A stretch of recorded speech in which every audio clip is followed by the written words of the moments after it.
بسم اللہ الرحمن الرحیم۔ حضرت نصیر الدین چراغ دہلوی نے اپنے حلقہ ارادت میں بیٹھے ہوئے مریدوں سے پوچھا، روشنی کب آتی ہے؟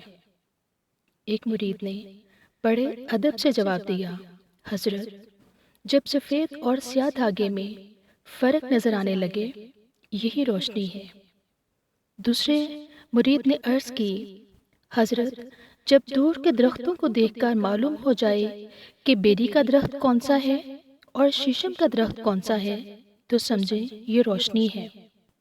مرشد نے یہ جواب سن کر دیگر حاضرین کی طرف نظر دوڑائی۔ کسی اور کے پاس کہنے کو شاید مزید کچھ نہ تھا۔ اس پر مرشد نے ارشاد کیا کہ جب تم ضرورت مند کے چہرے پر اس کی ضرورت پڑ سکو تو جان لو روشنی آ چکی ہے۔ سبحان اللہ و بحمدہ، سبحان اللہ العظیم۔ ہماری ویڈیو اچھی لگی ہے تو لائک کیجئے، شیئر کیجئے۔ چینل پر نئے ہیں تو ہمارے چینل کو سبسکرائب کیجئے، بیل آئیکن کو پریس کر دیں تاکہ ہماری آنے والی ہر نئی ویڈیو سب سے پہلے آپ تک پہنچے۔